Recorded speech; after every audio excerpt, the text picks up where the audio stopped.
Good afternoon, ladies and gentlemen, and welcome to today's webinar. My name is Christopher Brent, and I am the Senior Membership and Meetings Coordinator with Utilities Technology Council.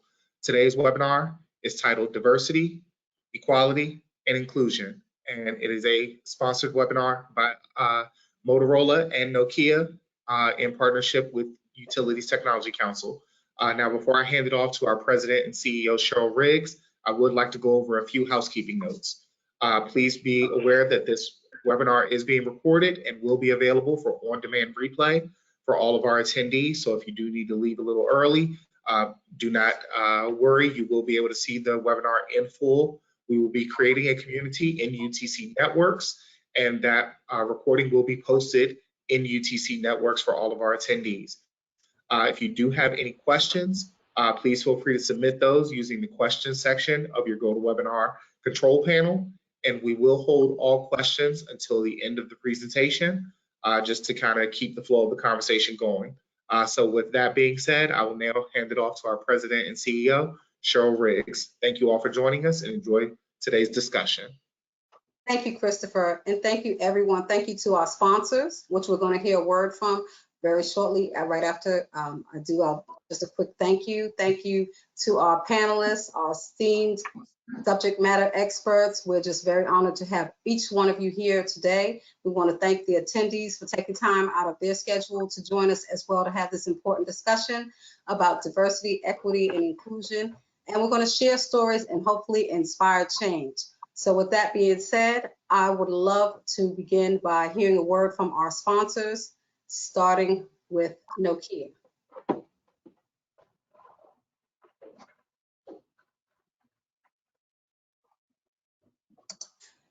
Well, I apologize. Nokia, we had some technical issues, so let me apologize. But you will receive, she prepared a video for us, Liana Alt, who's with Nokia and representing Nokia, and she also serves on UTC's foundation board as a board director. She sent a video, and unfortunately, we are having some technical difficulties and we weren't able to play it, but we're going to upload it to Networks, which all of you that are in our Networks community, you will have access to the video as well as this recorded session. But we are also going to send it out to eBlast so that all of our members can see the video as well. And we apologize and we thank Nokia again for their continued support. And we thank Liana for her leadership and support and dedication over the years. With that, I would like to turn it over to Tanisha, who is the Chief Diversity Officer at Motorola Solutions. And Motorola has also been a longtime supporter of UTC and an active member on UTC's foundation. And Tanisha, please welcome and thank you. Absolutely. Thank you so much, Cheryl. I appreciate that gracious welcome. Good morning, good afternoon, good evening, wherever you may be. I'm so excited to be here on behalf of Motorola Solutions. We are a proud sponsor of today's session. First and foremost, I want to thank everybody who was involved with coordinating this event. Sometimes those are the unsung heroes. It's a heavy lift to get these events together at conferences, so I want to thank everyone involved with that. It's our distinct honor and privilege to be a sponsor for today because DEI is very important to us at Motorola Solution. And I can go into all the reasons why it's important, right? All of you have already heard this. It's important to have diverse voices at the table so that we could drive innovation and creativity and all that. But I'm not going to give you that type of philosophy and those type of words today. I really want to be real with you for just a second. The most urgent question for all of us to ask for diversity, equity, and inclusion is whose hand is being acknowledged and whose hand is being ignored. We're having a very important and urgent conversation today. And that conversation is how do we retain our workforce? How do we deal with the great resignation? How do we address issues with this reimagined workspace? How do we deal with our skills gap? How do we make utilities sound sexy to the next generation of utility energy workers, right? How do we sell water, renewable energy, and all those things in a way that will inspire the next generation of leaders in this industry, right? And so I always tell people, no one has cornered the market on pain. At some point, each and every person on this call has felt excluded. And that's what we're really talking about. how do we reach the broadest group of individuals to make sure that we can sustain a workforce capable of meeting the critical needs of our society in terms of your industry, right? But not only reach them, once we reach them, how do we keep them, right? And then how do we leverage them in a way that meets the needs of the communities that we serve? So real quick, I just want to share one story and let you get on to your panel. And that is one that you all may have heard before or read, but I love it because it illustrates the whose hand is being acknowledged and whose hand is being ignored. There's a story of a young boy or girl, it changes depending on who's telling the story, who is riding his or her bike, and they come across a scene where a truck is stuck under an underpass, a bridge, and they can't figure out how to dislodge this truck from under the bridge. I see Jeffrey, you may have heard this story before. And the city engineers, the firefighters, the police, mayor, no one can figure out how to dislodge this truck. They think about dismantling the bridge and doing all these extreme things. And finally, the kid's trying to get their attention and no one is listening to the kid, right? And finally, the kid says, why don't you just let the air out the tires? No one had thought about that, right? So when we think about, there are some people in our population, in our workplaces, who are not experiencing this world or experiencing our workplaces in the same way. And that's a reality. And it is our job to determine who is being left out. Because with these urgent and pressing needs, we can't afford to underutilize anyone on our teams. We have to have all hands on deck.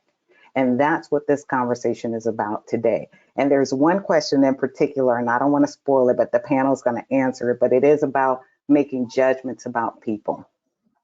And I tell people all the time, if anyone were to look at me and my resume when I graduated from college, what they would have seen is someone that took 7 years to complete an undergrad degree, 3 years in community college, another 4 at a 4-year university. What they would not have seen is that I was working 3 jobs to put myself through school for that 7 years, right?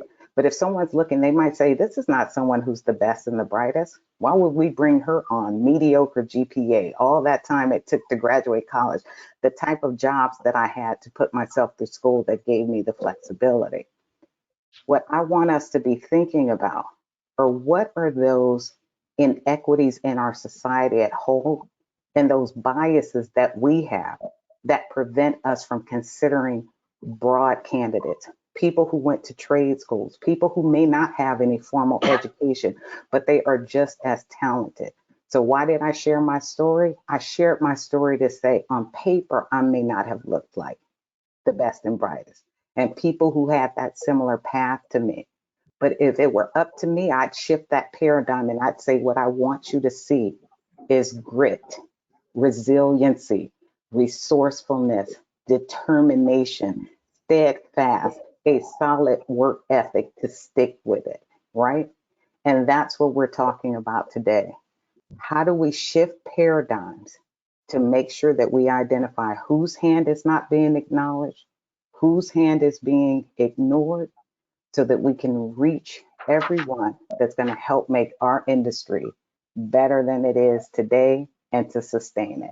So again, we thank you. We look forward to the panel's discussion today because it's an important one. Thank you, Cheryl. Thank you, Tanisha. Thank you. You definitely got us started in the right direction. And this is what this webinar is about. This discussion is to hear everyone's story, everyone's voice, and hopefully it will inspire all of us in some shape, form, or fashion to give a voice to others. So thank you for that. And we want to now, I would love to hear a word. We have the UTC Foundation Chair, Mr. Lamont Hill, who's been very active in UTC, not just in the foundations, at the regional level, and for many other areas. We want to hear from him because the foundation's mission is to address workforce development issues, which DEI is closely related to workforce development. So with that being said, I would love to introduce Lamont Hill, UTC's foundation Chair. Hello, good afternoon, everybody. Thanks for the intro, Cheryl. And I just got to say, I really appreciate the powerful remarks from Ms. Agramont this morning. I mean, if the panel discussion is going to be any indication, if that's going to be any indication of the panel discussion that we're going to have, we're in for a powerful session this afternoon. So thank you again. Thanks for inviting me. Again, my name is Lamont Hill, Director of Public Policy with Encore. In addition to my responsibilities with Encore, I've had the pleasure, as Cheryl mentioned, of serving as the board chairman of the Utc Foundation for the past 3 years. And I'm extremely happy to be a part of the webinar today. I'm looking forward to the discussions. DE&I, as you've heard a little bit about, obviously is a very important part of the conversation in the workplace today. With all the changes that we've got going on, adoption of new ways of working, employees' expectations appear to be changing by the moment. The DE&I efforts and discussions and activities are integral part of the plans and solutions that we need to have to continue going forward. So, I just would add that DE&I improves the workplace, the products and services, and we deliver in the overall outcome. So this is very timely, and I know everybody's organization is undergoing this right now, so I appreciate everybody in attendance. So we've all had our unique paths into the critical infrastructure industry for those of us on the call that are in the utility space. Personally, when I finished school with an electrical engineering degree over 25 years ago, I really didn't have a strong idea of what I wanted to do. From a career standpoint, we had a close family friend member who had recently retired from Encore's predecessor company. And he just told me after I finished, he said, hey, why don't you go down here and talk to these folks down here at the utility company and see if they've got any position for you. And I got to say, that was the best decision I made from a career. I've been in the utility space and information technology within the utility space ever since. So clearly how I got into the utility space is not a scalable one to address the retiring and aging workforce within the utility space. And I know everybody's got their own stories and their own path to how they got here. But in acknowledging these challenges and the changing technologies and the retiring workforce, UTC leadership made the move to establish the UTC Foundation. So the foundation was established in the spring of 2016. And as Cheryl mentioned, it was created to identify, recruit, and strengthen the future workforce of our industry. And our vision is to have a strong, skilled pipeline of talent to help replenish that workforce that's retiring at significant rates at this point. There's a U.S. Labor Department statistic that says that as much as 50% of the utility workforce will retire within the next 10 years. So that's a huge challenge. And there's been many studies that have highlighted the retirements and just the changing technologies that we have to adopt in order to continue to deliver and run our critical systems every day. So one of the major hurdles of these efforts, and one that I've seen firsthand in my recruiting efforts here at Encore, is that many students in the relevant fields of study, they have no idea of the opportunities and the challenges and the technologies that we work with in the utility space. I mean, they don't know about the amazing opportunities and the challenges that we're solving.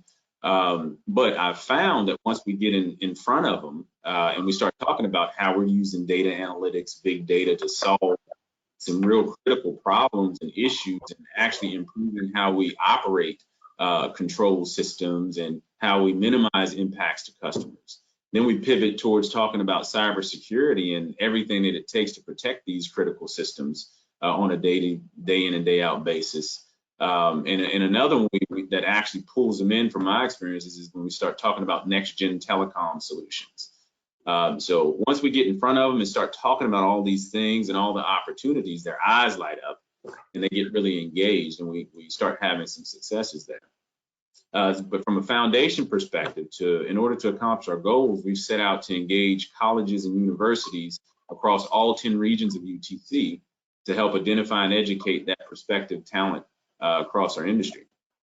And so to date, we've had some key successes. We've been able to provide a couple of research grants to 2 universities. One, UNC Charlotte, we actually provided funding for their research in cybersecurity vulnerabilities in SCADA systems. And the second project we were able to support was at UCLA, and they did some work investigating 5G applications in the utility space. We've also, in addition to those, we've also been able to engage college students locally at our regional meetings and our national meetings that we have annually. And they've been great opportunities to get more visibility and improve awareness with some of these students, but also to connect them to some utility professionals to start building those relationships.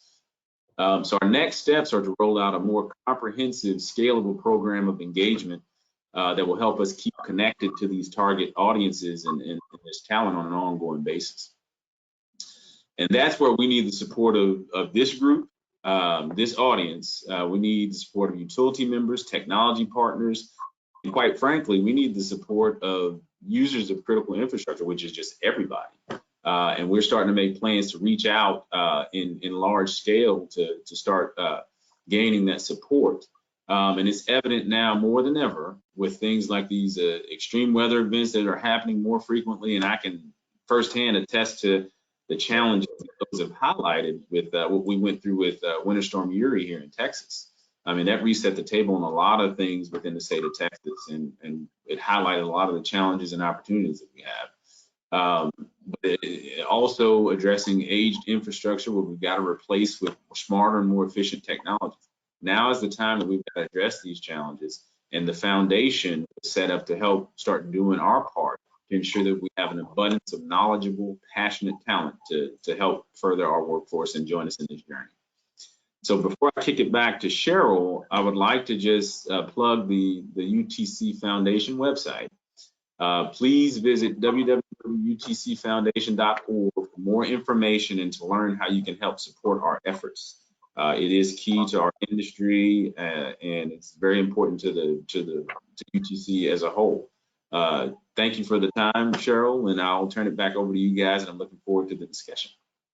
Thank you, Lamont, and it is going to be a great discussion. And I'll encourage everyone, I hope you got a picture of that QR code so that you could just plug it in and make a donation, because like Lamont said, we need everyone's support. So if you're on this call, an attendee, and you're not in the utility industry or a technology partner, you do use the benefits of this critical infrastructure. So it affects you. So please, everyone, stay tuned, because this is where we all have a commonality. We all have a story to tell. And with that being said, I want to introduce our panelists, but I want them to introduce themselves. Just share, you know, whether you want to share who you are as far as what you do. But like I said in Portland, and I'm saying it over and over, share your impact so that we can be inspired. Share your story. We're going to go into more questions, but share your story and your impact and how you got to this place. It's still daunting for me when I hear Christopher say our president and CEO. I'm just a girl from Coney Island, Brooklyn, New York. I did not ever expect to sit in this role because of some of the challenges and some of the things that I was told that I would not be able to do.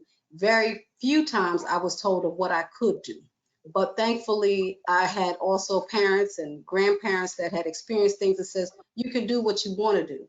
And I continue to try to learn and educate myself and just see whatever, be grateful for whatever it took me. And thank God it took me to energy. I did not start off in the energy sector. I've been in the financial industry. I've had the honor and pleasure of working with universities, government, all types, but never energy until I came to UTC. And somehow energy found me. And that's what I want us to talk about, our journeys, because that's the best thing. That's one of the best things that's ever happened to me. Because like Lamont said, once I learned what is being done in this sector, I want to shout to the hills about the great work, the great service, and how honorable it is to be a part of this, no matter what you do in this space. And as we talked about aging workforce, DEI, and so forth, we want to encourage others who tell your friends, anyone you can, about this career path. Because like Lamont said, and statistics are showing it, many don't even know that this exists. It's a hidden gem, but we can't afford to hide it anymore. So I'm just going to encourage us all. With that being said, I want to go one by one. welcoming and introducing our panelists, and we'll get kicked off into our questions. But this is kind of a question too by talking about your journey. Can we just start with Jeff Katz? Mr. Katz? Thanks, Cheryl. Currently, I am the Principal Wireless Solutions Architect at PSEG. So almost any wireless solution that's required passes through my view, because I also serve as the wireless compliance person for PSEG. And compliance is a mantra among all of us, I'm sure, and that is nobody in the company is authorized to disobey any local, county, state, or federal law. So we have to keep ourselves out of trouble with the FCC, and that's my whip. I also am an electrical engineer.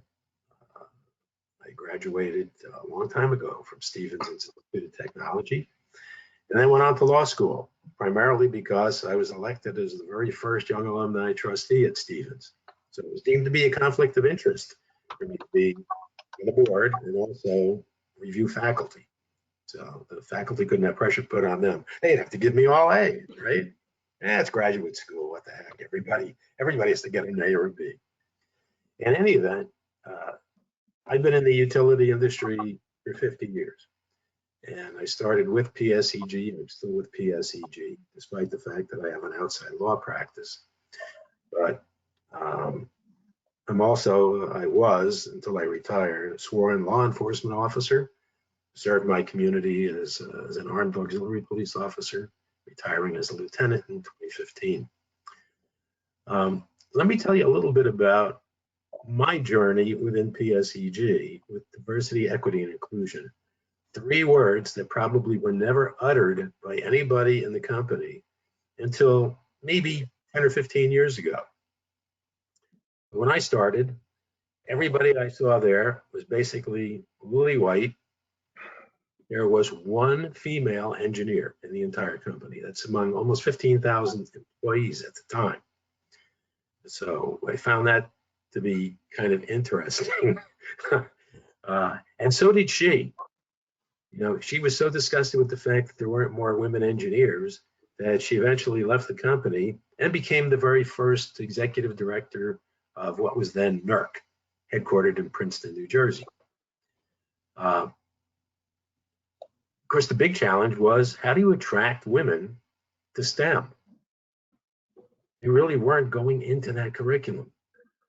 So if we're going to get more female engineers, what do we do? Well, you open up internships so that women and others can see what utility work is like and what the challenges are. Offer scholarships or help with scholarships.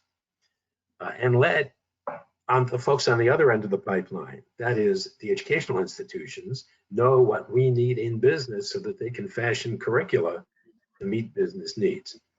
So that effort began, and slowly but surely we start to integrate the workforce with more and more women. And then what about teams? Everybody probably remembers the 1993 book, The Wisdom of Teams by Smith and Katzenbach. Members of teams that have diverse membership are more productive and become a force multiplier for decision making. It was a very unusual trip for us because ordinarily if a task force was formed or a committee to study something for the company, generally it was chaired by some general manager or a manager, maybe even a VP, a bunch of other people who didn't want to speak up because they were afraid their careers would be in jeopardy. We kind of tossed that out after reading The Wisdom of Teams and learned from other people's experiences that maybe we need to improve the diversity of our team members. So it became more like a democratic society.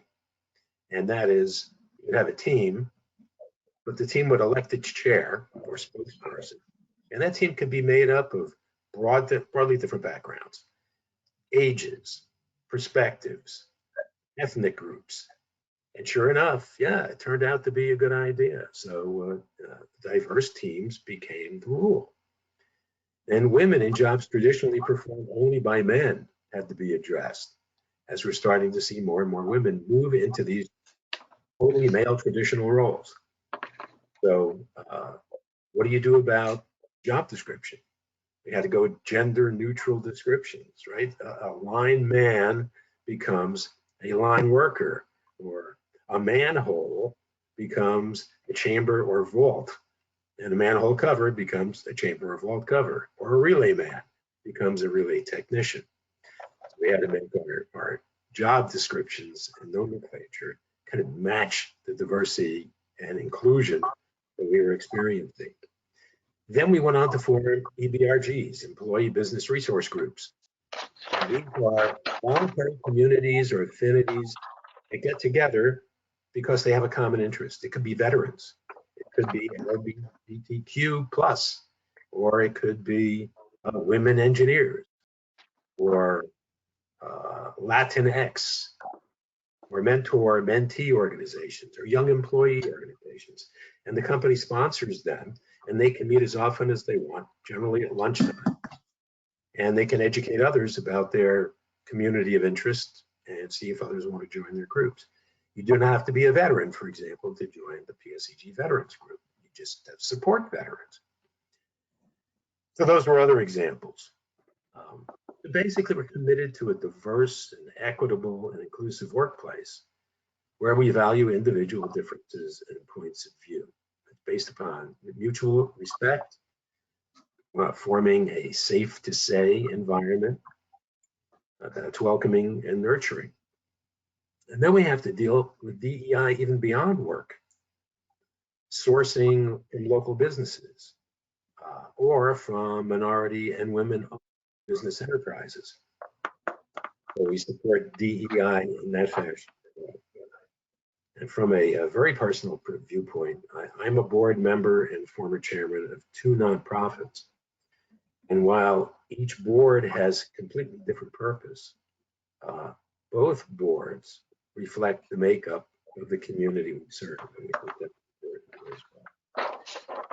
So, I look forward to hearing the stories of the rest of the folks and participating in this fully and excitedly. Well, good. We're glad to have you, Jeff, and we want to, I too want to hear from the rest of the panelists. If you could just give us a, let's go to Chrissy. Chrissy Carr, thank you so much. We know over the years you have definitely contributed to UTC, the industry, Burns and McDowell, and on and on. But let's hear what your journey looked like a little bit. All right. Thank you, Cheryl. Really appreciate being invited to be part of this panel today. Thank you very much for that. I grew up in Kansas City, Missouri, and I grew up in a very diverse part of Kansas City, and till about 4th grade at least. And I think that really helped with my journey in diversity. I'm very comfortable with it because that's just part of what my environment was, and I'm happy for that today, right? And my parents were very open and always taught me everybody has an opportunity to do whatever they want, and you can do whatever you want in this world. And so I have to definitely give credit to my journey to them of my support that they've given me financially and emotionally over the years to get to here today. And so in high school, I decided that I really liked math and science. So I was going to choose actually to become a petroleum engineer. And my chemistry teacher said, no, electrical is where it's at. You want to be an electrical engineer, way more jobs. So I went into electrical engineering at University of Kansas, where I did specialize in telecommunications. I joined Burns and McDonnell out of KU in 1990. And that's where I started getting into the utility space. First in the water, wastewater, transportation area, and then a few years into my career into the electric utility space.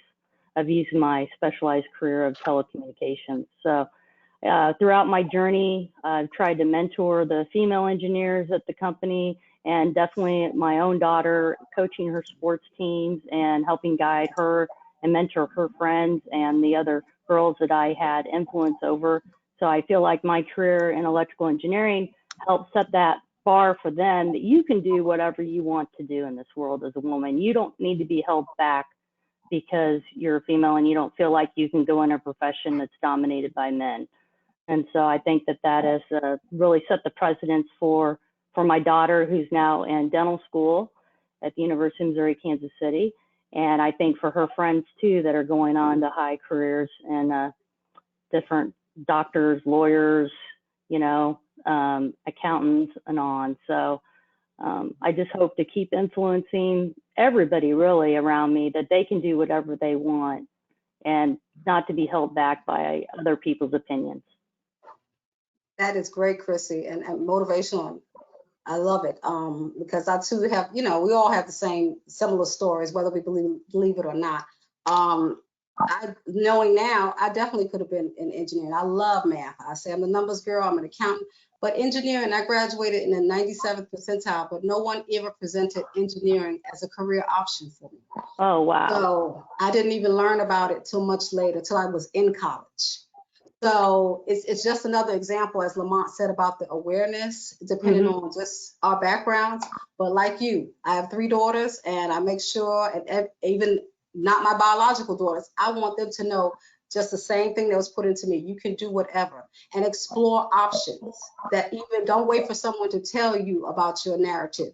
Help create your own narrative and do your research. But thanks for that. And let me keep on going so we can get through to the questions. I'm going to ask Nisla, can you please share with us, and thank you, hailing from Duke. Thank you.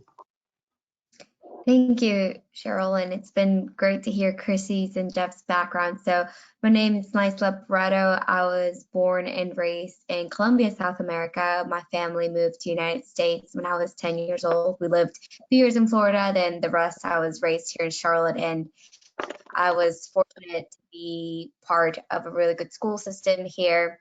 And I went to UNC Charlotte. I'm first generation college student. And it's so funny that we talk about these careers and mentioning it to our younger generation at a much earlier stage of their education, because I went to school for communications and journalism and found myself in internships where I thought, okay, maybe this is not what I want to do. But at that time, I was already a senior in college. I'm ready to just get that diploma and figure out what to do with my life. So I ventured into event marketing and community relations marketing, and really found myself where my career was not progressing at the rate I wanted to, and there were not that many opportunities. And when we talk about, you know, supply and demand, I think in communications and in marketing, it's always going to be very little jobs, but a lot of talent out there. So it's very much competitive. And I really wanted to be in a field that was innovative and that really focused on diversity and also in inclusion. So I started shadowing what is called a business analyst through one of the projects that I had done. I was on the business side, and this business analyst was going back and forth, and we're talking about the requirements of this possible technology solution. And I just was like, what's your job? And spoke to her one-on-one and figured out, okay, I think I could do this, right? So having no technical background, you know, just wanting to just get into that field, I started shadowing her. And after a year or so and researching myself, what is business analyst, what is software development cycle, what are different methodologies out there, I went over to Wells Fargo and started working as a business analyst in the digital channel, so working on their website on authenticated space. And after a while, I was able to get a contract role here at Duke Energy as a business analyst. And there I was so fortunate. My manager at the time, I had expressed to him, you know, I love what I'm doing, but where else can my career go? So that's where we looked at the different paths of a project manager. So did project management for Duke Energy for a while and got converted full-time.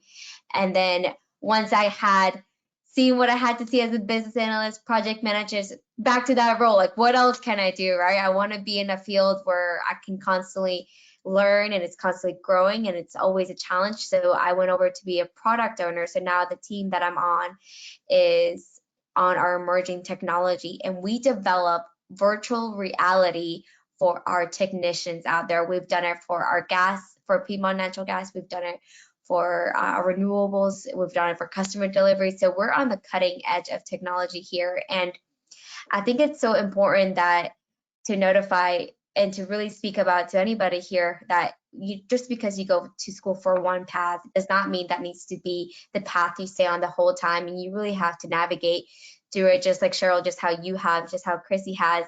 And so I've been really fortunate to be able to make the right connections at the right time through networking and making sure that I pay it forward. And I wish I would have learned about this wonderful career when I was in school, right? Even in high school, we all talk about what we're really good at in high school, and nobody ever talked to me about technology, and nobody ever talked to me about even utility sector and knowing all the corporate companies that are here within the Charlotte metro area or locally where anybody's located. So I'm part of the Latinos Energizing Diversity here at Duke, and also part of LAWA, which is another organization here in Charlotte that makes sure that high school students have all of the resources they need, and not just financial resources, but knowledge information, right?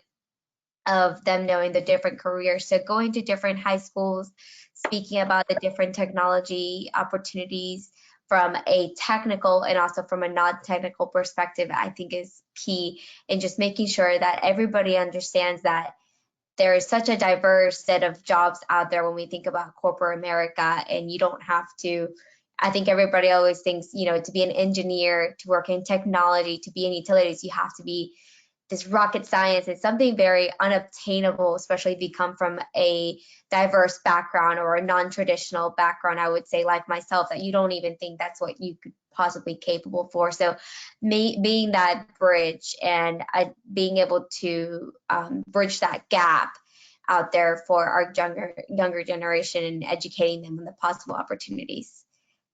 And I will pass it back to you, Cheryl.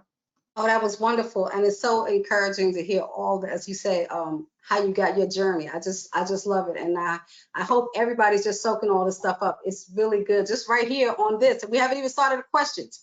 Let us please, I would like to introduce with great pleasure, great honor, Kathy Nelson, who was UTC's first female chair. Okay, it's a big deal. So when I first came to UTC, she was the first female chair, and that's what another reason. In fact, you made me feel welcome, inclusive when I reached here. So she's also done wonderful things, of course, in this industry. So Kathy, I would love to hear or share your journey, please, and welcome. Thank you, Cheryl. So I have been an engineer for 28 years, so a pretty long time. I actually started out wanting to be an architect, and that was my dream from like 3rd grade until my freshman year of college, when I went to my architecture classes and found out that there's a lot of art in architecture, even though they you need a lot of science and math to get into the School of Architecture. My classes would go out and draw buildings, go out and build things with sticks and stones and sketch them. This is not the field for me. I loved math and science. And my dad was a professor of engineering technology. I had 2 sisters. I have no brothers. And my dad, as I grew up, my dad very much, he wanted an engineer. And I was the youngest of 3. I have 2 sisters who started out in engineering. They ended up becoming English majors. One has a PhD in English literature and women's studies. One has a JD. And then I changed to engineering, but only because I knew that I liked math and science, and I knew about engineering, and I had parents who were very encouraging. And you know, I kind of always wondered, how I had a brother, would that situation have been different at that time? I mean, this is 35 years ago. When I graduated from engineering school as an electrical engineer from North Dakota State University, I think someone is unmuted. I'm hearing a lot of background noise, but maybe it's just me. I was one of 4 women in a graduating class of 75. Do the math on that, that's 5.3%. It's very, very low. Some of you know that I do a podcast with women in STEM, and so I've done a lot of research on, you know, the numbers of female engineers. There are, at this point, almost 30 years later, 15% of electrical engineers are women. It's still extremely low. It's near about the same percentage as my dad's classes 30 years before I was in school.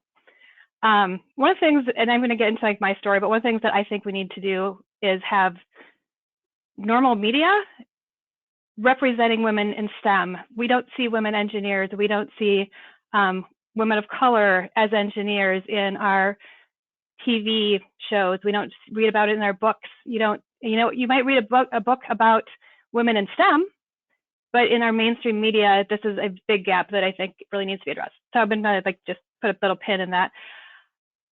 When I was in college though, I never like realized that I was one of the only women. So you talk about being like one of four, but it really never like bothered me. It was, you know, my friends were all the guys in my classes. It was like, honestly, it was a great experience. When I went to my utility, which I went to right out of school, and I had a great power systems professor. That's how I ended up in the utility industry. He was fabulous. He made everyone want to be a power engineer. That's where I felt like a fish out of water. I was the second woman engineer. There was one other woman engineer when I started. She was a transmission planner. She wasn't out in the field. I was a telecommunications engineer. I went out in the field. I was the first woman that linemen ever saw out in the field, that technicians ever saw out in the field.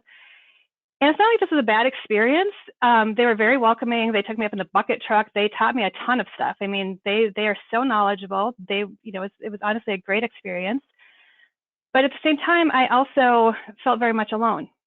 I moved across the state. I didn't have any friends, and I didn't really have any way to make friends except for that one other woman engineer who's still one of my best friends to this day. But I felt very much like an outsider, and it was hard. And one of the things that I think is important to do is to make sure we have community for people so that they don't feel that they're alone. They don't feel like they're the only, they might be there only at the company that they're at, but they need to find, there needs to be community so that they have places to go. I'm going to put a pin in that because I also want to talk about my experience at UTC, since this is UTC, and UTC is a very near and dear organization to my heart. I started going to UTC events as soon as I became an engineer. My very first UTC event, I was in line at registration. This was a regional event. I was in line at registration. When I went to get my badge, they didn't even ask my name. And I said, I'm here to register. And they said, oh, I thought you were the wife of one of my coworkers. That was my very first UTC experience. And, you know, these are like normal things, right? This is like, Chrissy probably knows this, like these are normal things that you experience as, you know, 30 years ago in the engineering industry. This is not like an abnormal thing. So you just, you know, chalk it up to, ha ha ha, you know, that's, you know, whatever, moving on. But I will say UTC, when I would go to events, it was, as Jeff mentioned, it was older, it was pretty white, and it was pretty male. And I would go to events, and it was a great organization for technical resources. I learned a ton of stuff. I went to the conferences, I went to the presentations, got a lot of technical knowledge, but I never felt like it was a place that I wanted to be involved in. Until Jeff Selman, I've talked about this quite a bit. Till Jeff Selman, I was looking considering like looking for a new job. I interviewed for a job with him. I ended up like not going to work for him, but he had just come off of chairing UTC, and I had some follow-up conversations with him, and he's like, you know, you should really consider joining the board of UTC. And I was like, maybe. And at that time, I was looking for some new opportunities. I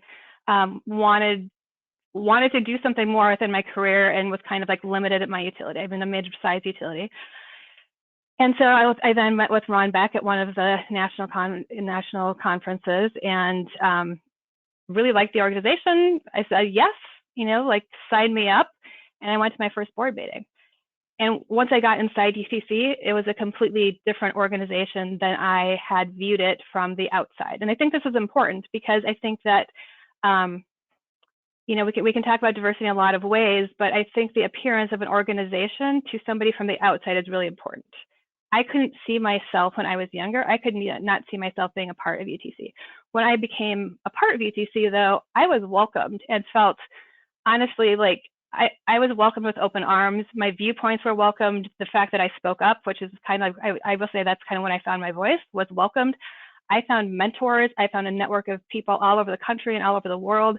And it's an organization that I have absolutely loved and what I consider to be the best time in my career. I feel like I'm going over my 1 or 2 minutes, so I'm sorry. And I think it's really important that we work on, you know, just making sure that we are recruiting people and asking people to join, asking people to be a part of membership, not just waiting for them to sign up. When I joined the board of UTC, Roxanne Fong was the only other woman. There were 80 people on the board, 2 women. That's it's a bit daunting. I was, farther in my career, and the farther you get into your career, the more comfortable you get being the only woman or one of the only women. But I think it's really important to invite people, because I would not have joined UTC had it not been for Jeff reaching out to me. And I think that we need to be active about diversification and not just waiting for people to sign up. And we ask for people to sign up at UTC a lot, but I think we really need to be reaching out to people as well. So, and Chrissy, I do actually want to make one comment. The fact that you had somebody in high school that encouraged you to go into engineering is great. That one woman engineer that I worked with at Great River that I talked about, she said that she wanted to go into engineering. Her dad was an engineer, and her high school counselor said, "Oh, you don't want to do that. You should really think about being a teacher." And I think, and this is not only 30 years ago. This stuff still happens. I talk about this podcast that I do. This stuff still happens to people now. And I think it's really important that we make engineering and STEM careers, you can't be what you can't see. It's important to get people in there. It is important to have people that encourage you to do that versus discouraging you. So thank you for allowing me the platform, and I'm sorry I took up a lot of time.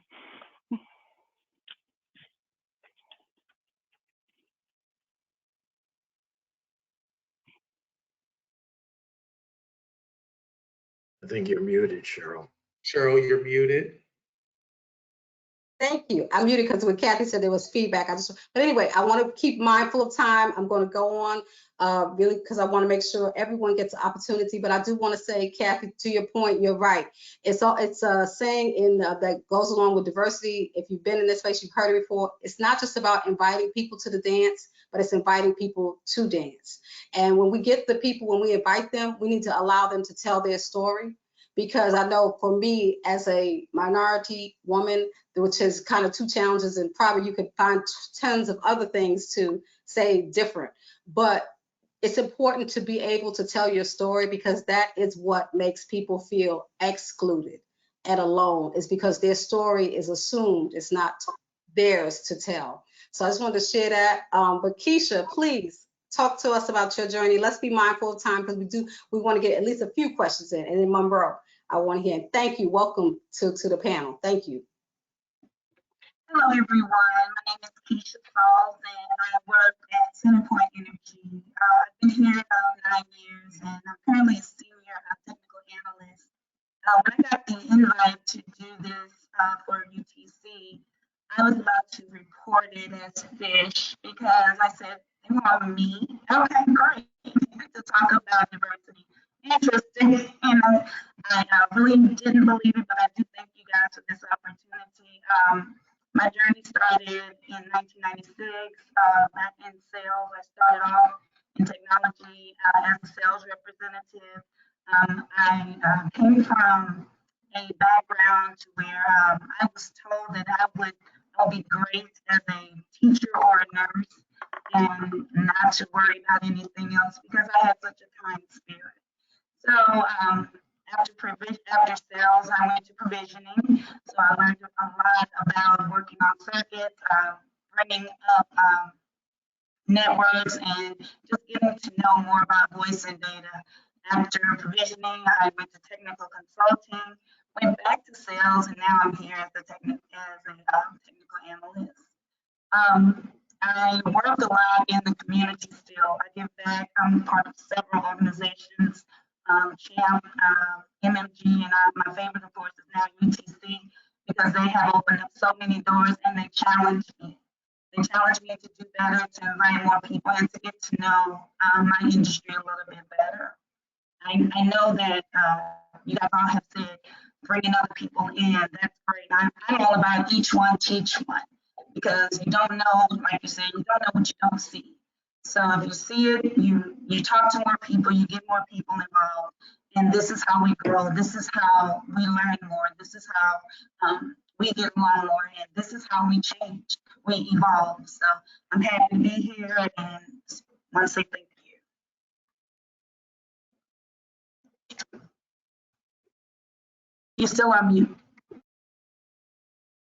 Yeah. I was just, thank you so much, Keisha. And I just wanted, maybe Christopher and could work with your sound because we want to hear your story clearly, and it was coming across a little muffled, but thank you so very much. And we're glad to have you here.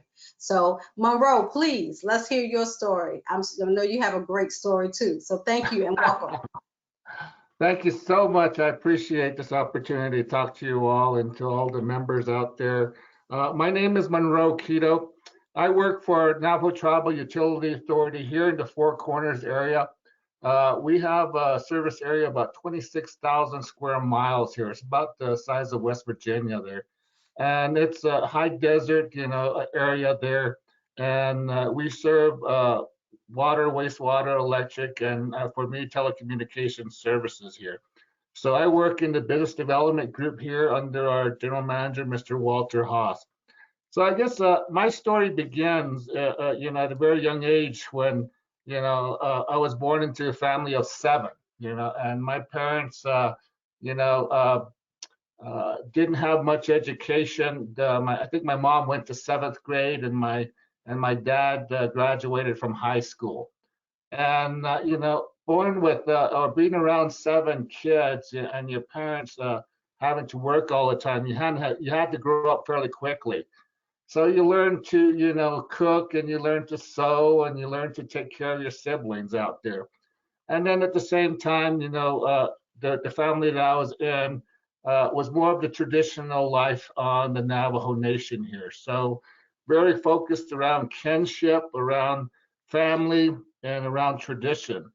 So that's kind of the background I had. And at the time, the goal from my parents was just to get a job, just to get some money, just to support yourself. That was their idea of being successful, But today, that's a lot different, So now you had to have a degree, you had to have experience, you had to have, characteristics that the industry wants, So, but back then it was, that was the ultimate goal.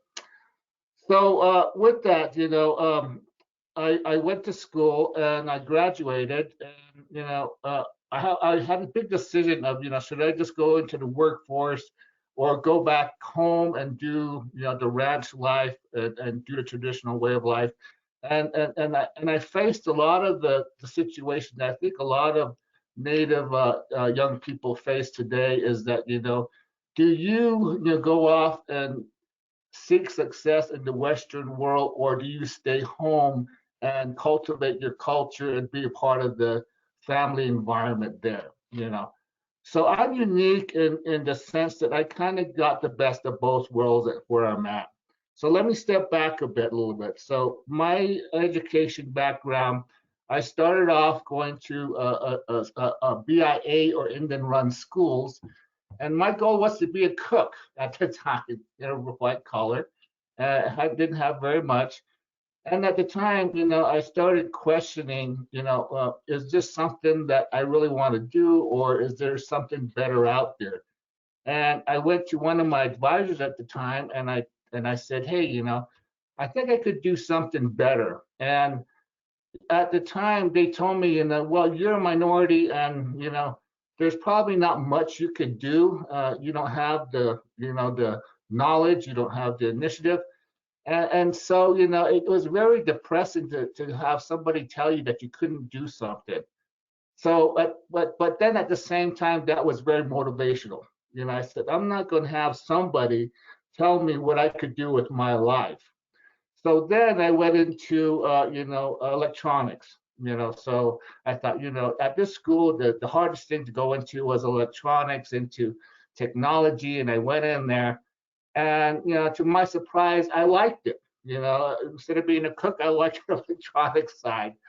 So from that point forward, I got my associates. And then from there, I went and got my bachelor's from New Mexico Highland University as an engineer. And then from there, I went to New Mexico State and got my master's in electrical engineering. And about maybe 5 years ago, I went back to UNM and got my MBA. So And currently, I work for the business development group here at NTUA, and trying to, figure out solutions for customers that come onto our network. So that's really what I do. But going back to what I said earlier about, what Native Americans are unique in the struggles they face with, keeping their culture, their religion, their language versus going towards the Western environment there, is that I got a job here on the nation with the tribal utility.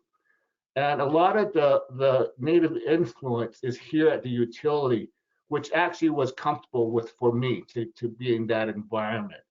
So now I am able to, be at home, foster my tradition, what little there's left, and then at the same time, work in an industry in technology, in telecommunications, which is the cutting edge of, going forward in today's world, and being a part of that as well too. So I'm very blessed in that sense. And at the same time, the culture here is very encouraging in the fact that to help you understand where you're going and where you want to be in the future. It all depends on you and what you want to do. So that's very good. And on the organizational side, one thing that I'm most proud about here on NTUA is that they have a program which has been running for the last 3 years. It's called Light Up Navajo, and this program is focused on connecting families here on the Navajo Nation who don't have electricity. The Navajo Nation, from my understanding, we still have areas where people do not have electric or water or any type of utility services out there here on the nation. So we have a program that will help bring electric to these folks. And the critical part about this is that other utilities from across the nations come here to Navajo to help make that happen. So at last count, we had about 20 different entities from across the nation, other utilities come over to help build lines to some of these Navajo folks out there. So being inclusive, being diverse, we're not only educating people from across the country, other utilities about what we're doing, but we're also enlightening them to the needs of people that are already here. So that's kind of one of the things that I really like about this organization and the things that they do about it. So that's a little bit about my background. Thank you. Oh, thank you, Monroe. That was absolutely wonderful.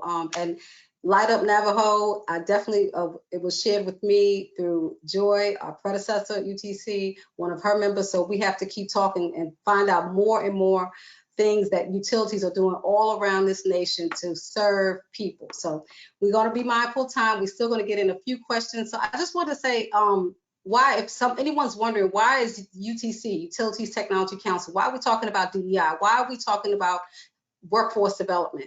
Utilities, as was already touched on, represent one of the least diverse industries in U.S. today. It's being 85% white and 80% male, according to the 2020 U.S. Bureau of Labor and Statistics survey.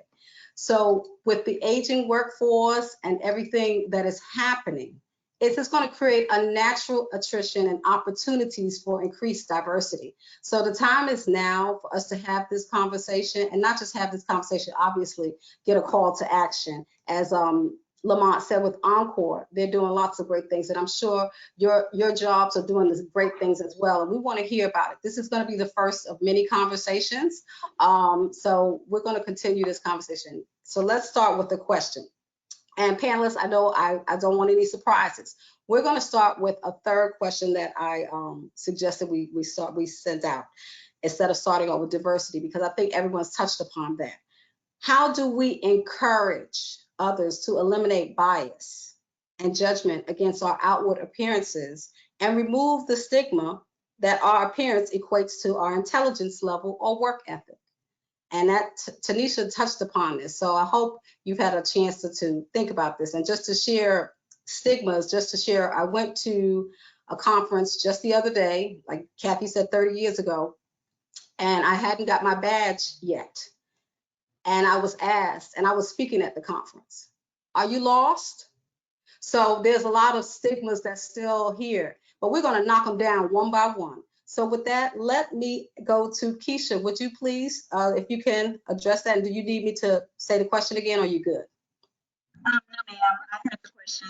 Hopefully you guys can hear me a little bit clearer now so that it won't be so bad.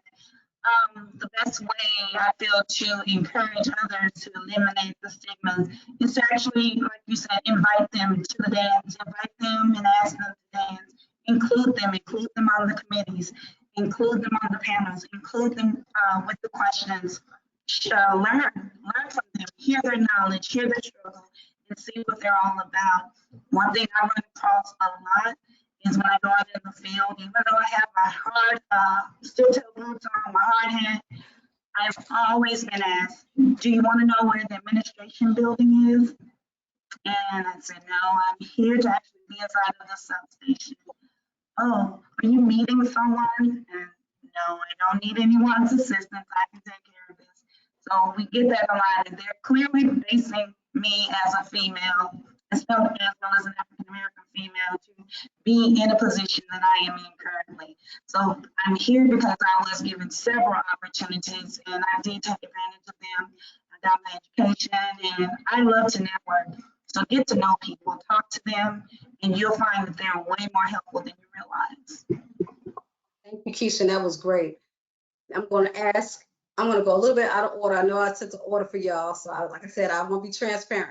Nisla, can you share with us what your thoughts are about eliminating bias and judgment based on how we look? Yeah, I think the first thing to point out, just like with anything, is admitting that we have bias, right?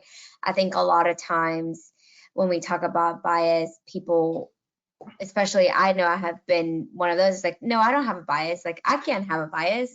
I'm a woman, I'm an immigrant, I'm first generation college student. There's no way I can have a bias, like I am the minority. And it is having that bias and acknowledging that you have it. For example, sometimes a lot of the bias is that we have towards ourselves. So similar to what Kathy and Cheryl, what you've shared, like I have felt the same way, that there's this bias out there.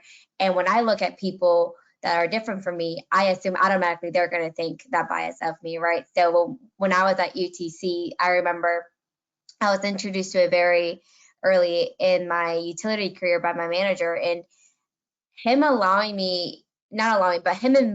me to go to the conference, right? And inviting me to be part of all of the conversation, saying, hey, I recommend you check out these panels, and introducing me to people. He introduced me actually to Chrissy Carr, also on the panel today, very early on. And so he allowed me to see that, okay, I know that there's this bias out there, and I have it against me, thinking that people are only going to see this young person that probably is inexperienced and doesn't quite fit the look of what should be at UTC. And him inviting me and meeting other people and everybody else being so welcoming allowed me to put my guard down and addressing that there may be bias out there, and acknowledging that it is out there, but not everybody has it. And also you start the conversation, and it all goes back to, we have to treat each other as people first, right? We're all, at the end of the day, we're all human beings, right? Before we're women, before we're men, before we're engineers, before we're technicians, before anything, we're all just human beings. So being able to speak to one eye to eye level of, and Chrissy coming to me, I remember it was at one of the UTC events, we went golfing, right? And I was definitely out of my element. I had never done golfing. To me, that's rich people stuff. Like, why would I ever, who has time for that when you have 3 jobs working in college? So she really showed me the way. And it's those little things that, you feel the bias that people may have towards you, and they kind of get in your head, in yourself, but somebody else going out of their way and you accepting them, and also being welcoming and allowing that to bridge the gap. I think it's probably the key thing in eliminating bias, is acknowledging it is out there. And a lot of times it could be in our heads, and we can think that, if we just ignore it, it's going to go away. But if we address it and say, you know what, that all those things are a part of me. I am a woman, I am an immigrant, I am first generation, I am young.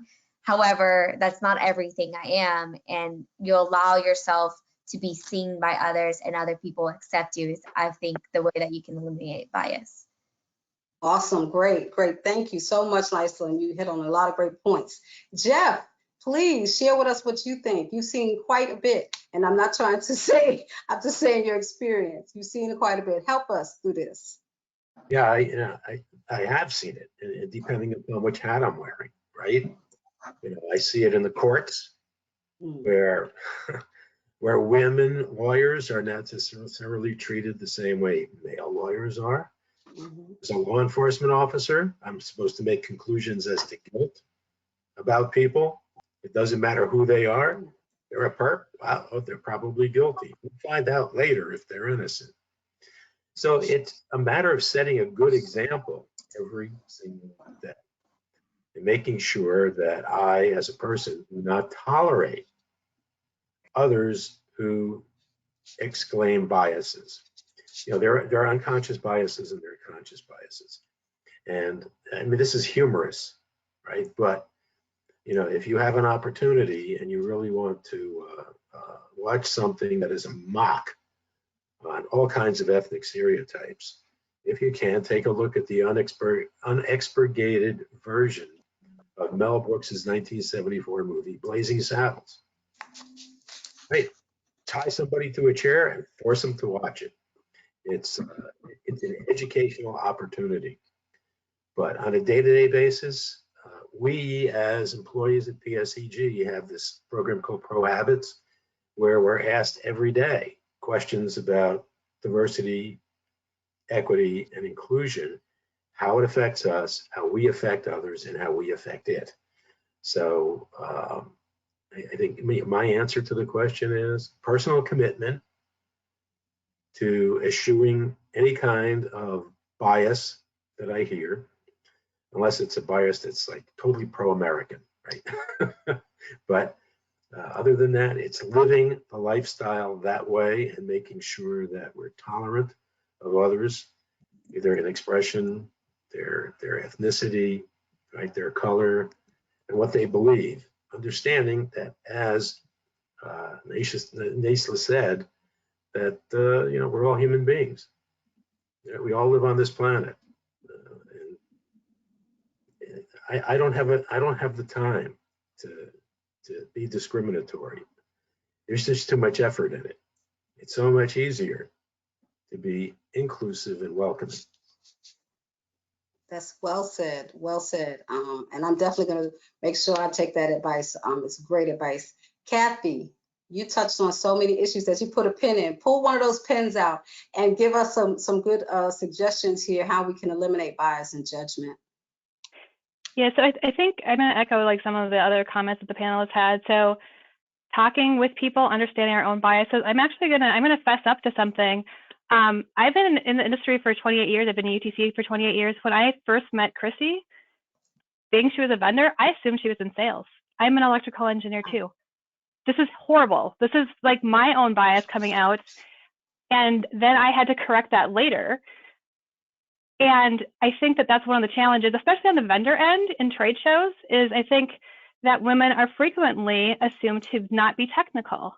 And I think that we have to reframe those things. I'm gonna call it one specific thing. We need to eliminate booth babes. I spent 2 years when I was at Ondas going to trade shows. UTC, I will say, was one of the better ones, but we still had them at UTC.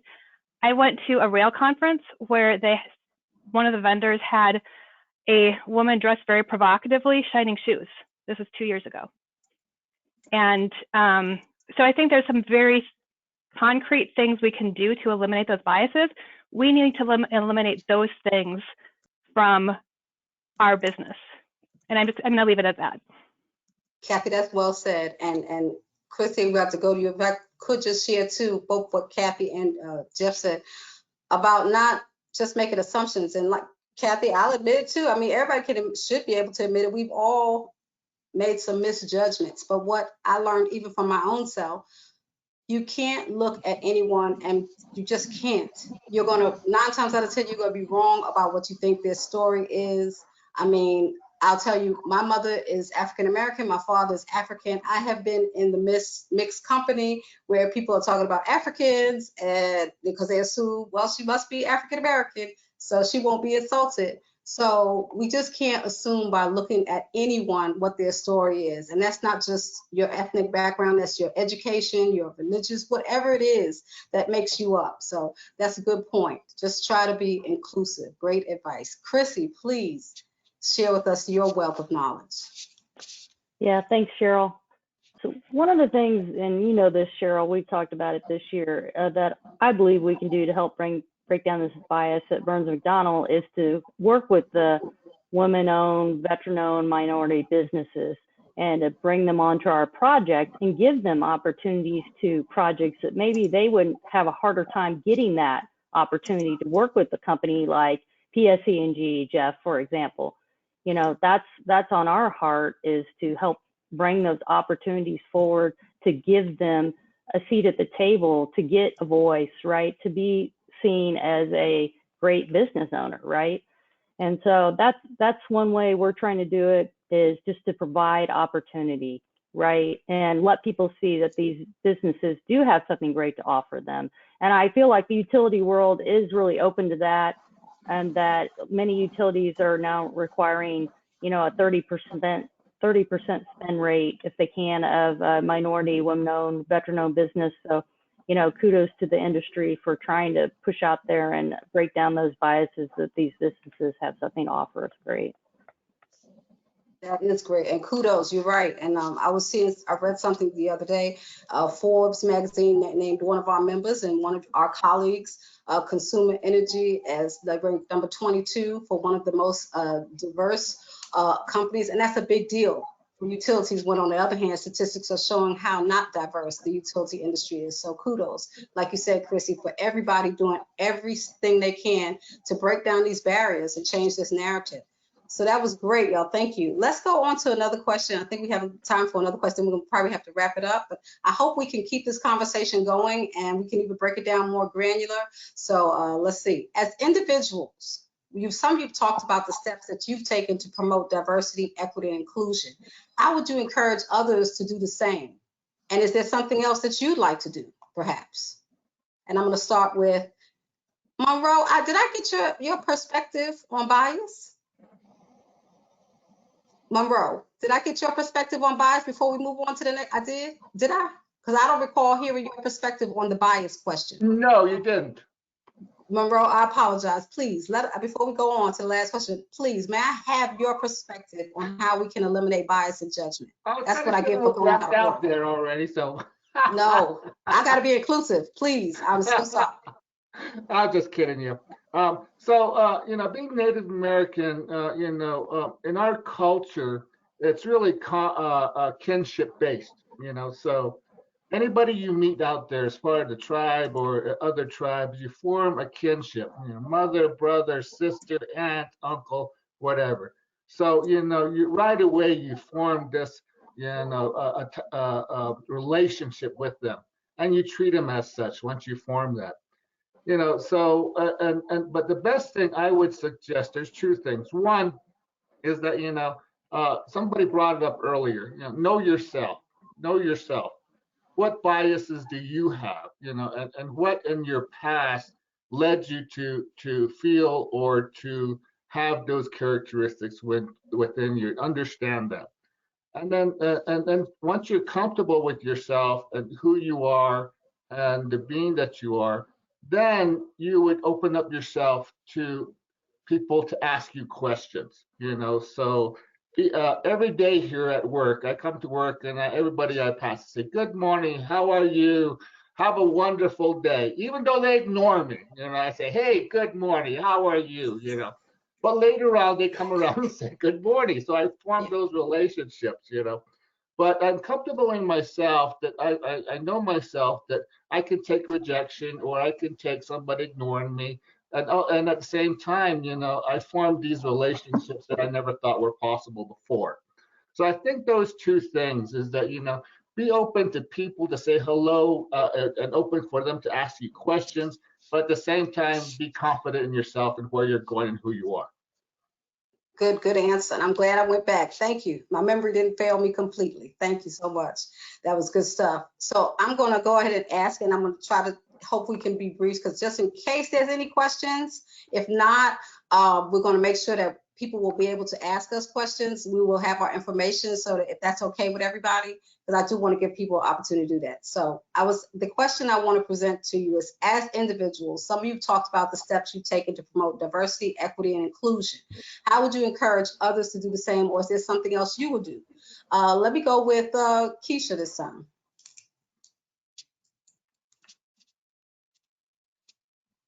Oh, you're mute. You're doing one of my numbers. I'm on the membership committee with UTC, and I reached out to a few people to try to talk to them about them actually joining UTC and becoming members. And someone actually mentioned that he suggested that we focus on his utility, which is a water utility, and see about bringing more of that to UTC. And I encouraged him to be a part of UTC and bring his information that he can share in his network, as well as his colleagues, so that we will have that information and share with everyone else. Because I'm sure if he has the question, someone else within his field has the same question. Awesome. Thank you, Keisha. Nisla, do you have any suggestions to promote diversity, equity, and inclusion? Oh, everybody's muted. I must be tired of talking. There we go. I'm not on mute.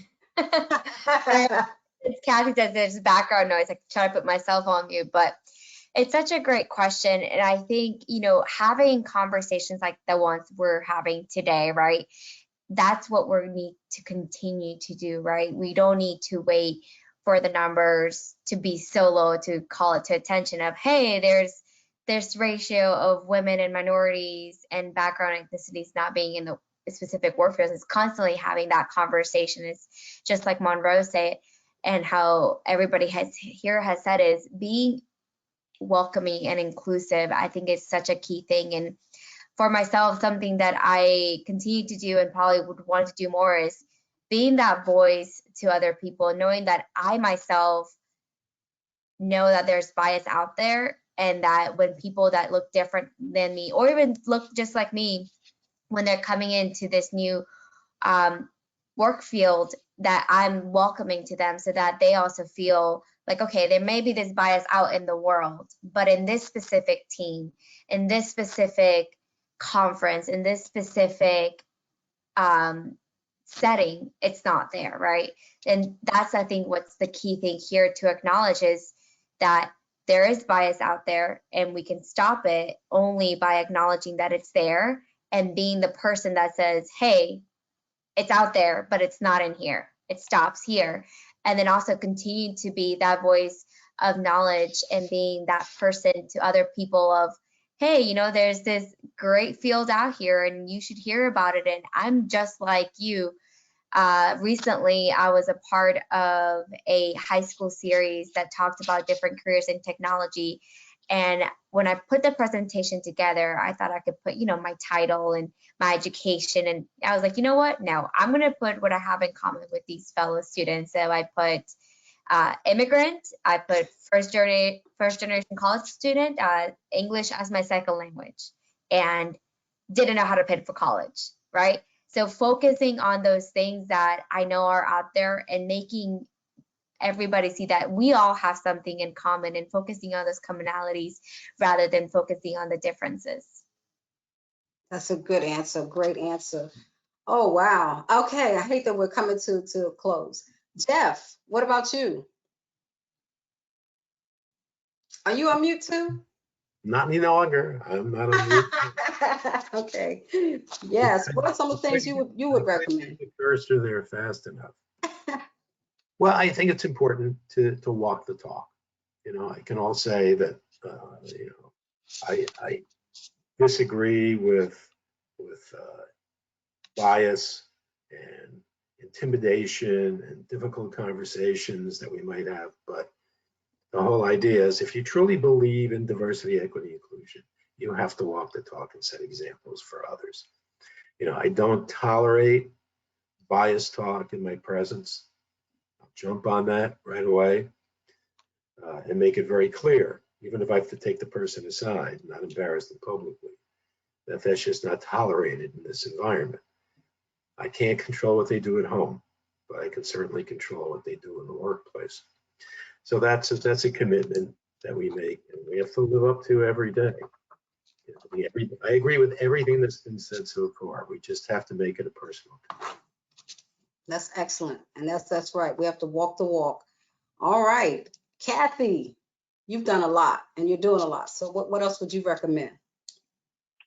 So I'm going to say one thing that's going to like build out into two things that I think are actionable items for everyone. So I started a podcast on women in STEM that I talked about. And what came about for me was two really concrete things. One, I allow a platform for people to share their stories. So when we talk about sharing stories and inspiring change, I never knew how powerful stories were until I started doing this. I have been a horrible listener my whole life. I'm always interrupting people. I'm like, I got to get my viewpoint out. I got to talk. And what I found with doing a podcast on sharing other people's stories, I have to sit back and listen. But what that has told me is how important it is to listen to other people's stories. So not everyone can start a podcast. Not everyone wants to start a podcast, but we can share stories. We can listen to other people's stories. I think that's super important. But what has come out of my podcast that I absolutely love is building community, making people feel like that they're not the only unicorn in a bad way, that they have a community that they can reach out to, and that there's other people who have gone through that.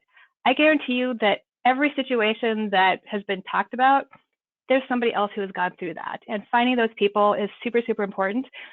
1 of 4 women leave the engineering field. 1 in 10 men do. Those women are generally leaving because they don't have a support system. And so building that community is super, super important. So share and listen to stories and build communities. That's something everyone can do. Cheryl, you're back on mute. Sorry, and you're right. And I'm just trying to speed it so we can get through it. Thank you, Kathy. Chrissy, and then Monroe. All right, thanks, Cheryl.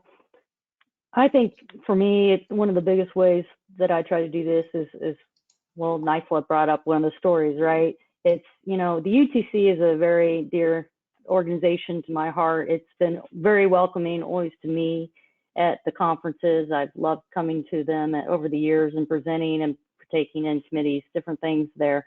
And I feel like that's a way for me to meet more women in the industry outside of the walls of Burns McDonnell and, build some community with them, get to know them better, help encourage them.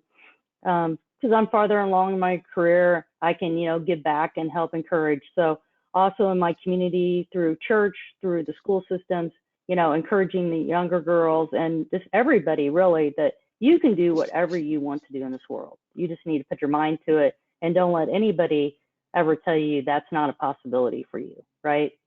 All you have to do is put your mind to it. And, I brought up my my daughter, but I didn't bring up my son. He's an entrepreneur and has his own business now and has made it big already at the age of 25. So, you just have to work hard and be creative.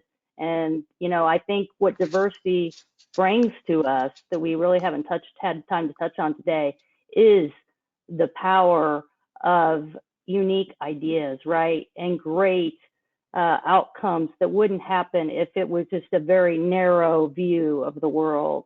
This expanded view that we give ourselves of all of us talking together in a diverse environment is so powerful, right? And it's diversity of all different ways of thinking and color and race, everything. And so that's very powerful. That is super powerful.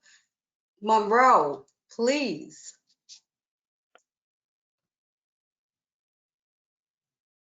Sorry, I was on mute again. I apologize. So I think what it all comes down to is to be a coach and to be a mentor. It's anybody that has questions or And I think everybody somewhere in their lives had somebody that came to them and asked them, what their advice was or what they thought they should do. It changed their lives, and I think we need more people like that. And if you're like that, I think you're one in a million that help change the direction of one individual. But it does take one at a time to do it. And eventually, if everybody does it, there'll be more people making that change, So, if you're a mentor, you're a coach, you got to know, you got to know who that person is. You got to understand the person. You got to know how to communicate. You got to know how to work with, and then you got to know how to inspire, and then you got to know how to change. So all those things are very important. And I think if you become that person, you will make a great difference in not only one person's life, but that's just the start of a whole bigger change in the life of the people they meet. That's good.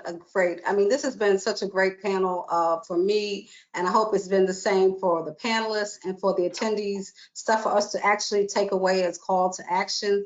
I would just encourage everybody, when we talk about diversity, let's always add the E and the I. I feel inclusion is the call to action to ensure that diversity occurs, and equity should be the benchmark.